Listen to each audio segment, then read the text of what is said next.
Okay, children, in this second video, I am going to discuss the question number first. What is it that draws Derry towards Mr. Lamb?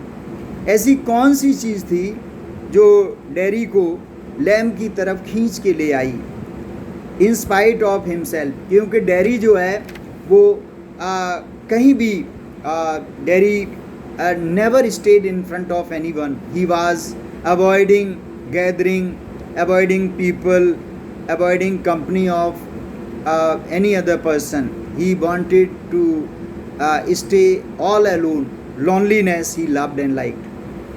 तो यहाँ पर जो dairy की जो first मुलाकात हुई Lamb से, and for a long time there was you see long discussion with the Lamb. और लैम्ब के जो विचार थे, all the ideas and thoughts of Lamb, they impressed a lot to dairy.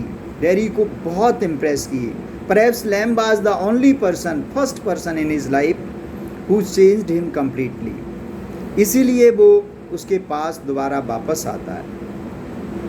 इसके बाद में सेकंड क्वेश्चन है, in which section of the play does mister Lamb display signs of loneliness and disappointment? What are the ways in which Mr. Lamb tries to overcome these feelings? अब यहाँ पर इस question में है कि ऐसी बात नहीं, lamb is also a human being. Loneliness तो उसको भी है, क्योंकि lamb does not have family, does not have wife, does not have children. वो अकेला है उस इतने बड़े गार्डन और मकान में. लेकिन Lamb knows how to live life. वो जीवन जीने का तरीका जानता है, किस तरह से. How he invites children in his garden, how the gates are open all the time for people. किस तरह से उसके गार्डन के गेट खुले रहते हैं. किस तरह से how he keeps the books also in absence of the people he goes through the books. किस तरह से how he has the ladder and stick and plucks the pears and apples and other fruits. किस तरह से how he makes himself busy in making toffees, honey and all that. And moreover, he is very fond of listening birds, bees, and he has taken the life in a positive way. तो lamb के जीने का तरीका एक अलग तरीका है.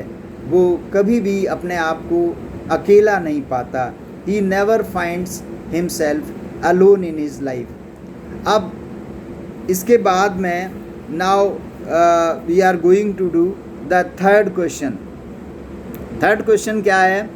the actual pain or inconvenience, the actual pain or inconvenience caused by a physical impairment is often much less than the sense of alienation felt by the person with disabilities.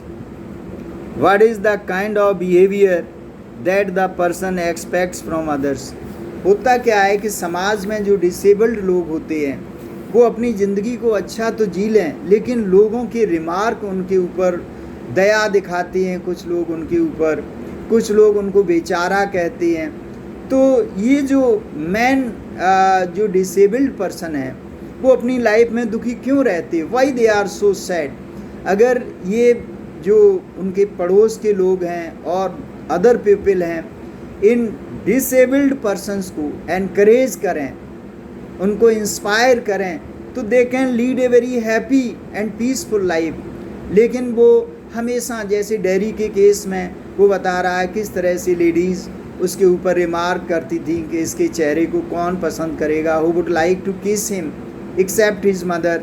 ऐसे जो है बातें बताना, जैसे लैम्ब को बच्चे Lammy lamb कहते थे, लेकिन उसको वो सीरियसली नहीं लेता था.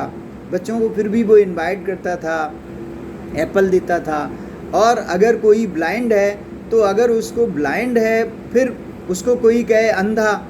तो इस तरह से when we are you see leaving critical bad remarks for the disabled person, तो their life becomes very miserable. उनकी ज़िंदगी जो है बहुत मिजरेबल हो जाती है. इसलिए हमें क्या करना चाहिए? जो डिसेबल्ड पर्सन्स हैं, they are doing wonderful things in this world, लेकिन हम उन्हें करने दें, उनको एनकरेज करें उनको मोटिवेट करें, इंस्पायर करें, rather than showing pity for them कि अरे वो बेचारा, या वो कितना, उसको दुनिया क्या लगती होगी क्योंकि he doesn't have eyes, how he must be passing the life, he doesn't have legs. तो ये सब चीज़ें जो है दे आर टोटली रॉन्ग। इसलिए सोसाइटी में क्या होता है कि जो इम्पेयरमेंट है वो एक कर्स बन जाती है, और कर्स बनाने वाले कौन से होते हैं?